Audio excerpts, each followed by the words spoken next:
বন্ধুরা, সামনে যাকে দেখছেন ওর নাম অভিক্ষা অধিকারী, 19 বছর বয়স, এসছে দুর্গানগর থেকে। ওর মেন যে সমস্যা ছিল সেটা হচ্ছে আজকের দিনে যেটা বার্নিং প্রবলেম, কম বয়সী মেয়েদের যেটা burning problem, that is PCOD and hypothyroidism. নাওয়াডেজ this is a burning problem of adult ladies.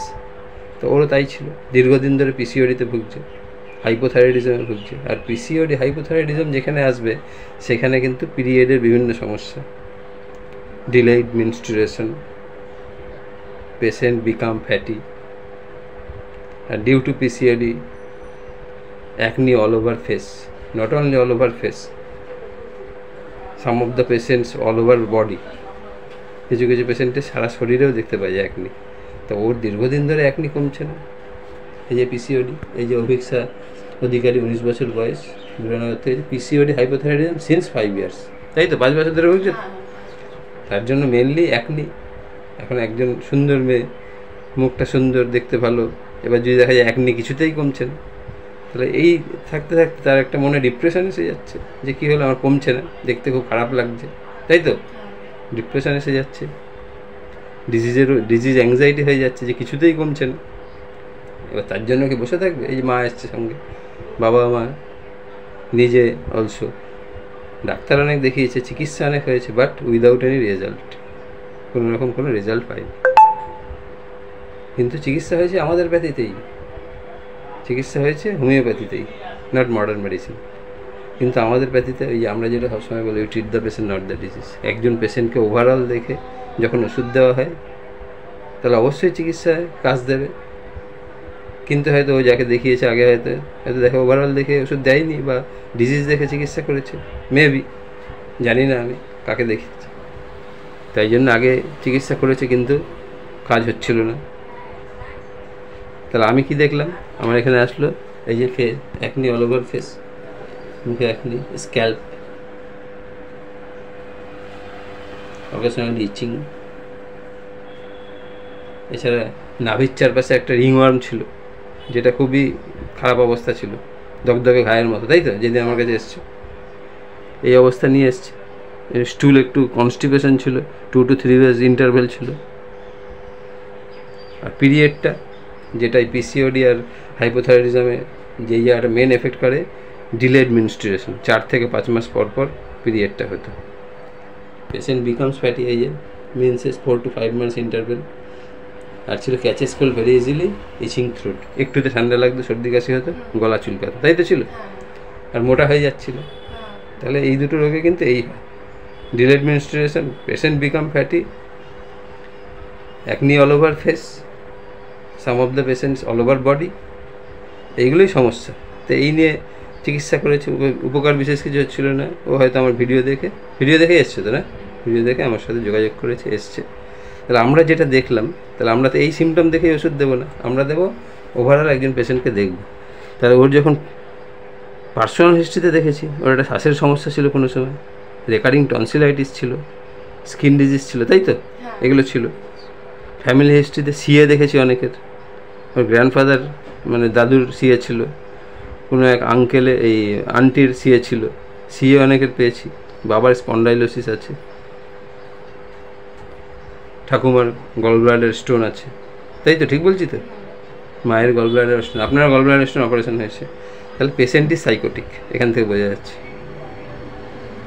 Patient chilly patient, গায়ে শীত বেশি লাগে না গরম বেশি লাগে, পেশেন্ট চিলি পেশেন্ট। এই যে চিলি ডবল প্লাস, জল তেষ্টা একদম নেই। জল তেষ্টা কেমন ছিল? জল তেষ্টা নেই। তার সঙ্গে জিভটা দেখুন, টাংটা দেখো, টাং ইজ ড্রাই, দেখুন এখনও পর্যন্ত এই যে টাং ইজ ড্রাই। তাহলে chilly patient, thirstless, dry tongue, prefers open air. বাইরের খোলা হওয়া পছন্দ না ঘরের মধ্যে পছন্দ? বাইরের খোলা হওয়া পছন্দ। খেতে কি ভালো লাগে জিজ্ঞেস করাতে বলছি মিষ্টি খেতে খুব ভালো লাগে, তাই তো, মিষ্টি খেতে খুব পছন্দ। আর খাবার দাবার গরম গরম না ঠান্ডা পছন্দ? ঠান্ডা খাবার পছন্দ। And ice cream, cold drinks also prefer. তাহলে patient prefers sweet, cold food, cold drinks, ice cream, এগুলো পছন্দ। আর যখন জিজ্ঞেস করেছি ওর রাগ কেমন হয়, তখন মা আছে সঙ্গে, কি বলেছেন? একদম শান্তশিষ্ট, তাই তো বলেছেন, কোনো রাগই হয় না, একদম শান্তশিষ্ট। তাই যে লিখেছি মাইল্ড ডবল প্লাস, এই যে mild double plus anxiety about disease, মানে এই যেহেতু মুখের মধ্যে এরকম অবস্থা, দেখতে কেমন লাগছে, ডিজিজ নিয়ে একটা অ্যাংজাইটি চলে এসছে, এমনকি পেশেন্ট ডিপ্রেশনে চলে যাচ্ছে, তাই তো বলেছে, এই নিয়ে খুব টেনশন, খুব চিন্তা চলে যাচ্ছিল। আর অন্ধকারে ভয়, ভূতের ভয়, তাই তো। ওয়ান্স কনসোলেশন, চাক যে বাবা মা সবাই ওকে একটু আদর করুক, তাই তো, তাই বলেছেন। Once consolation. আর পেশেন্ট ইজ লেজি, যে খুব অ্যাক্টিভ, খুব ভালো কাজ করে, সে মানে তাড়াতাড়ি কাজ করে, সব কিছু করে, তাই না, ওই ঠেলে ঠেলে করাতে হয়, তাই বলেছেন। পেশেন্ট ইজ লেজি, অলস। সো অল দ্য সিমটমস, বন্ধুরা নতুন করে বলতে হবে না, goes in favour of pulsatilla. ওই জন্য পেশেন্টকে দিয়েছি পালসেটিলা, যেহেতু আমরা যে প্রসিডিওরটি চিকিৎসা করি that is classical homeopathy. We treat the patient, not the disease. আমরা রোগ দেখে চিকিৎসা করবো না, আমরা একজন রোগীকে ওভারঅল দেখে চিকিৎসা করবো। সেই জন্য দেখুন patient chilly patient, dry tongue, no thirst, prefers open air, prefer sweet cold food. পালসেটিলার পেশেন্ট মিষ্টি খেতে ভালোবাসে, ঠান্ডা খাবার ভালোবাসে, আইসক্রিম কোল্ড ড্রিঙ্কস ভালোবাসে, প্রেফার্স করে পেশেন্ট। আর পালসেটিলার পেশেন্ট মাইল্ড, শান্তশিষ্ট, ওয়ান্স কনসোলেশন, আদর চায়। আর হচ্ছে অন্ধকারে ভয়, ভূতের ভয়, lazy. Patient becomes fatty. So all the symptoms go in favour of pulsatilla. ওই জন্য দিয়েছি পালসেটিলা। 0102-0304-0506, মানে 3বার এসছে ভিজিট করে যাওয়া হয়েছে, তাই তো। এই 3বার ভিজিট করে পেশেন্টের দেখুন, যেটা 5 বছর ধরে কমছিল না, এই 3বার ওষুধ খেয়ে পেশেন্টের এখন কত পার্সেন্ট ভালো আছো? 70-80% রিকভারি হয়ে গেছে। তা খুব ভালো নিউজ একটা। তাই পেশেন্টকে বলবো যে তুমি বলো যে তুমি কেমন ছিলে, এখন কি অবস্থা আছে চিকিৎসা করে, তুমি তোমার মতো করে একটু বলো। আগে তো আমি খেতামও না কিছু, তাও আমি মানে মোটা হয়ে যাচ্ছিলাম এমনি এমনি। তারপর মুখে ভর্তি অ্যাকনে ছিল, এখন তো অ্যাকনে অনেকটাই কম আছে, নেই বলতে গেলে। আর মোটাও সেরকম হচ্ছে না।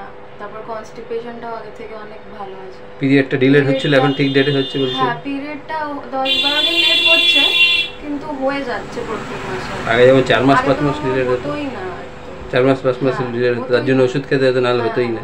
তাহলে দেখুন, this is called homeopathy, this is classical homeopathy. We treat the patient, not the disease. আমরা ডিপ্রেসড ছিলাম আগে, এখন অনেক মুড আমার ভালো থাকে, এখন মুড ঠিক আছে, মেজাজ এখন দেখুন। আমার কাছে যখন এসছে খুব ডিপ্রেশন, রোগ নিয়েছি, খুব চিন্তা যে কি হবে, আদৌ কমবে কিনা। ওষুধ খেয়েছে, ডাক্তার দেখিয়েছে, কমছে না, তাই জন্য নর্মাল জিনিস। তো এখানে এসে 3বার ওষুধ খেয়ে 70-80% ভালো আছে, ব্যাস ডিপ্রেশন চলে গেছে, সাধারণ জিনিস, কিছুই না। তাহলে দেখুন, একজন পেশেন্টকে এইভাবেই চিকিৎসা করতে হয়, আর এইভাবে চিকিৎসা করলে পেশেন্টকে সম্পূর্ণ সুস্থ করা যাবে। তো এইখানে কি শেষ হবে? এই পালসেটিলা দিলাম, পালসেটিলা দিতে দিতে এক টাইমে গিয়ে ওর কিন্তু একটা antipsychotic, deep acting antipsychotic medicine require. কেন? পেশেন্টের ফ্যামিলিতে সিএ আছে, অনেকের গলব্লাডার স্টোন, মায়ের আছে, দিদার আছে, সিএ আছে অনেকের।